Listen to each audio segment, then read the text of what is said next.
मैं शीघ्रता से अपनी बात को प्रारंभ करता हूँ। नदी की मांग पर छाया संकलन में अगली कविता लिखी है कि एक भिखारी ने दूसरे को सूचना दी, उस द्वार पे जाओ भिक्षा जरूर मिलेगी। बड़े काम की चीज है भाषा। भाषा भिखारी जानता है तो उसे मालूम है, उसे विश्वास है कि वो उस द्वार पे जाएगा और उसे भिक्षा मिलेगी। भाषा है तो भिखारी एक दूसरे से जुड़ा है, एक समाज से जुड़ा है। और मेरे गुरु जी कहा करते थे कि भाषा खुले मैदान की तरह है। इसके साथ मैं धन्यवाद बात प्रतियोगिता का प्रारंभ कर रहा हूँ। मैं इसी पक्ष में विचार रख रहा हूँ कि जिस तरह से सभी लोगों ने कहा भाषा के लिए और साहित्य के लिए हम सभी को चिंतित होना चाहिए और युवाओं में जो इसकी रुचि है वो कम हो गई है, इसके चिंता का विषय है, तो मैं भी इसके पक्ष में विचार रखता हूँ कि भाषा और साहित्य की कमी युवाओं में आवश्यक रूप से हो रही है। इसके आगे मैं जोड़ना चाहूँगा कि मैं विभिन्न दो विषयों पर बात करूँगा, दो प्रमुख बिंदुओं पर बात करना चाहूँगा कि किस प्रकार से युवाओं में साहित्य की रुचि जो है घटती हुई दिख रही है। पहला जो बिंदु है वो है तकनीकी विकास एवं विभिन्न चुनौतियाँ, और दूसरा है कि सिनेमा और रंगमंच में आए हुए बदलाव। इन दो बिंदुओं पर मैं अपने बात को प्रारंभ कर रहा हूँ। पहला बिंदु जो है कि तकनीकी विशेषताएं और तकनीकी विकास होने के कारण जो तर्क शक्ति परीक्षण और तर्क शक्ति को बढ़ाने में हमने अपने आप को छोड़ दिया है।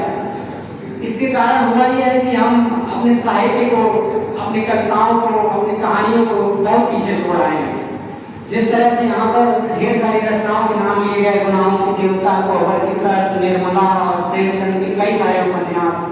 मेरा ऐसा मानना है कि आप लोग अगर घर जाएं तो एक बार इन सबको ढूंढ कर एक बार पढ़ने का प्रयास करें। इसी के साथ मैं कहना चाहूँगा कि हिंदी साहित्य को कहा गया कि कठिन है। यदि आप यशपाल की उपन्यास दिव्या से हिंदी साहित्य पढ़ना प्रारंभ करेंगे तो यकीनन आप एक दिन में छोड़ देंगे। आपको हिंदी साहित्य पढ़ना है तो आप निलोत्पल मृणाल की किसी रचना से प्रारंभ करिए तो आपको हिंदी साहित्य कठिन नहीं लगेगा। मैं दूसरे अपने बिंदु को अगर प्रकाशित करूँ कि सिनेमा और रंगमंच में जो बदलाव है, जिसके कारण हिंदी साहित्य के युवाओं में रुचि कम है, वो परिवर्तन यह है कि आज से करीब 20-25 साल पहले, 40 साल पहले करीब जब गुलशन नंदा उपन्यास लिखा करते थे, उस समय की उन्नति थी कि अगर आप अपने फिल्म में राजेश खन्ना को एक्टर और गुलशन नंदा से कहानी लिखवाते हैं तो निश्चित तौर पर फिल्म हिट होगी। और ऐसी कई सारी फिल्में हैं जो हिट हुई।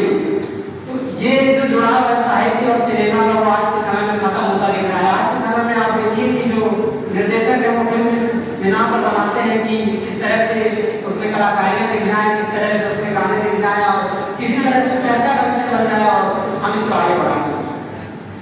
हमें साहित्य की तरफ रुचि ले आने में क्या करना है, उसके लिए दो तीन बिंदुओं में मैं बात कह रहा हूँ कि हमें थोड़ा सा समय निकालना है, किसी एक पुस्तक को पढ़ना है और उसको प्रारंभ से पढ़ना है, बहुत गहराई में नहीं जाना है, किसी आसान सी भाषा की कविता शुरू कर लेनी और पढ़ते हुए चले जाना है।